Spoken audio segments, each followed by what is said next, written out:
Hello, my name is Sophia. In this presentation, I will be presenting a pickleball hit. With a pickleball hit, this is already when the server has already served the ball up over and to the other side. The player now who is receiving that ball will go and hit it back. That is what I'm referring to as a pickleball hit. So to begin, the normal movement performance, the way the starting position that the player is going to be involves the player standing feet shoulder width apart, knees slightly bent, and the weight distributed evenly between both feet. The player will hold the paddle with a firm grip, keeping the arm relaxed and the paddle positioned in front of the body. This is where the player will now receive the ball and will approach the ball into a pickleball hit to return the ball. The overall movement patterns start with a backswing, where the player rotates the torso and shifts weight onto the back foot, similar to a baseball player going to hit a ball. The next phase would be the hitting phase. This is now where the player is approaching the ball and is involving a forward swing of the paddle while transitioning weight from the back foot to the front foot. The follow-through phase is the last phase, which is where the player then extends the arms, rotating the torso to a complete swing. The purpose and goal of this movement is to strike the ball with optimal force and accuracy. Now I want to go back into the phases of movement. I want to start off by clarifying each phase, each movement that goes into each phase as well. Start by the preparation phase, which is the backswing. I talked about earlier how similar to a baseball, the hitter will start loading the back hip. This is the same, so the player will rotate the torso and shift weight onto the back foot. The execution phase, this is the hit. The player will swing the paddle, moving it forward, transferring the weight from the back foot to the front foot. The follow-through phase, the player extends the arm, hitting the ball, rotates the torso to complete the swing. He will use that force that was generated from hips into the body, into the arm, to follow through to return that serve. Multiple joints when looking at this movement are involved. So when looking at the torso, to start off with, the glenohumeral joint is the main mover. This is a ball and socket joint. In this joint, it articulates with the clavicle, humerus, and the scapula. A couple of the muscles that are involved is the deltoid. The origin of the deltoid is the clavicle, the scapula, and the insertion site is the humerus. Another one is a pectoralis major, this major muscle here. The origin would be the clavicle and the sternum and the ribs, and the insertion point would be the humerus. So the actions that the shoulder has would be shoulder abduction, flexion, and internal rotation. When going to hit a pickleball, you are looking at shoulder flexion as well as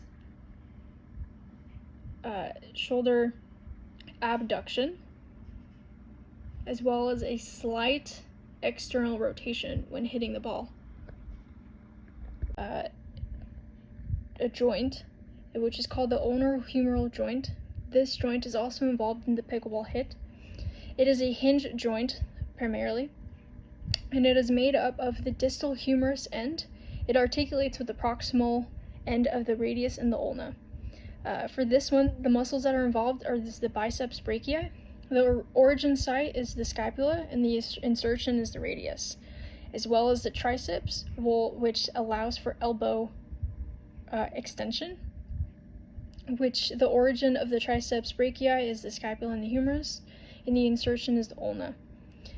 This joint specifically allows for elbow flexion and extension, assisting with that pickleball hit. We'll then talk about the wrist joint. This is the radiocarpal joint. This is a condyloid joint. It is made up the distal end of articulating with the carpal bones, which would be the scaphoid, the lunate, and the triquetrum. The muscles that are involved are the flexor carporadialis. The origin is the humerus, and the insertion is the metacarpals. Then also we have extensor carpi radialis, which the origin side is the humerus, and the insertion side is the metacarpals. The action of this joint is wrist flexion, wrist extension, as well as a little bit of inversion and eversion allows for that wrist. This joint is important because this is talking about the follow through of the pickleball hit. This is where most of that force will end up transferring to the racket, following through to the ball to return the ball to the other side. Acetabulum joint, this is the hip joint. This is a ball and socket as well, similar to the shoulder, but this is the one that allows us to get into that preparation phase as well as also the follow-through phase. So we talked about loading the back foot and using that momentum in the hips to transfer that weight into the front foot, and that allows energy and force to be transferred into the swing. This joint has the femur, and it also is comprised of the pelvis bones. The pelvis bones that make up it are the ilium, ischium, and the pubis.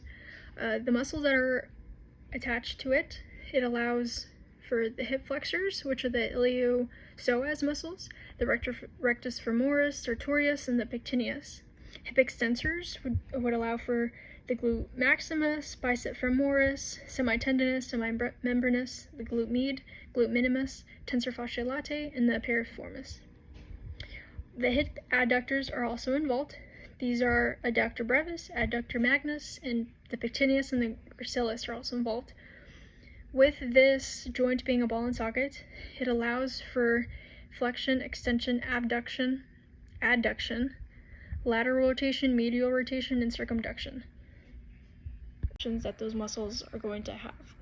In the concentric contractions, it just means the shortening of the muscle. This is occurring during the hitting phase as the primary muscles shorten to generate force. The isometric contractions, this is where there's no change in the length. This occurs when the player is stabilizing the paddle and is preparing or in that athletic stance, waiting for the ball to come to them. The eccentric contraction occurs during the follow-through phase. This is where the muscles are lengthening to decelerate the movement. The muscle contributions, you have the agonist, which primarily is going to be the deltoid, pectoralis major, during the hitting phase. The antagonist, you have the latimus dorsi, which controls the movement, and the stabilizers, which you have the muscles of the rotator cuff, which are stabilizing the joint in this powerful follow-through motion. Following the movements in the joints and some of the muscles that are involved, I want to move on to the functional anatomical concepts. These are concepts that we have been taught and how we can generate force, and we can use multiple different theories to help us in assisting the player with their performance. One of them is going to be the length-tension relationship. This is a theory that says optimal muscle length and can produce optimal force when the sarcomere and actin are at optimal overlap, meaning that this is when they can generate the most force. We can also use the force-velocity curve. This is saying that there's an inverse relationship between force and velocity during muscle contractions, meaning if you want to generate higher velocity, there needs to be less force, but if you want to produce more force, you can produce that, but it won't be you won't have as much velocity. We can also use the stretch shortening cycle, utilizing this backswing and hip face for explosive power, as well as active and passive insufficiency, considering for muscle length and joint motion. When looking at range of motion, the shoulder should be able to adduct and flex between 90 to 120 degrees. The elbow will be at 0 to 150 degrees of flexion and extension, In the wrist, we'll have 0 to 7 degrees of flexion and extension. The extensibility is the capacity of muscles to be stretched without injury. So during this, we would like to see the player go into each phase and each motion without injuring themselves, without putting themselves in a position to where they're overdoing it. Contractility is the ability of a muscle to generate force and shorten. So this is important when having to generate force when going to hit the pickleball. We can use kinematics to our advantage when looking at this. We can look at the planes of motion. So the primary plane of motion that the player is going to be in is the sagittal plane, going forward constantly. The axis of rotation is going to be the frontal axis, and then the joint action, so like shoulder abduction, elbow flexion, extension, as well as wrist flexion and extension. We can measure the force applied with two measurements in kinetics. This is torque and power. Torque is calculated from the moment arm and the distance. So if we are reaching too far out with the racket, that will allow us to produce less force. Now if the racket and the player it's closer to the midline and they're using more of a shorter moment arm, this will allow for them to produce more force. Power can be calculated at the rate of work work or force multiplied by velocity. So how fast are they getting to the set position to hit the ball would be the power. Some common insufficiencies in wrist injuries would be improper weight transferring, so poor grip technique leading to decreased accuracy and power. This could cause either shoulder or wrist injuries, as well as having trouble with transferring their weight from their back leg to the front leg.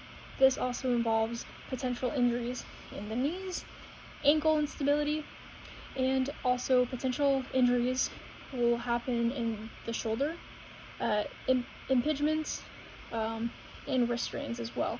A couple exercises that we can use to counteract this would be a rotator cuff strengthening.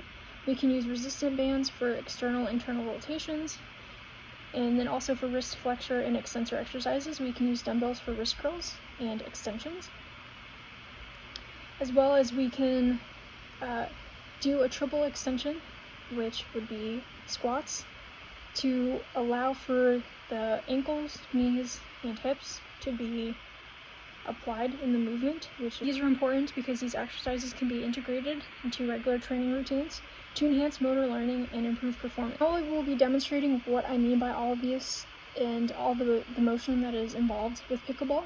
Thank you for your attention. This concludes my presentation of the biomechanics of a pickleball hit.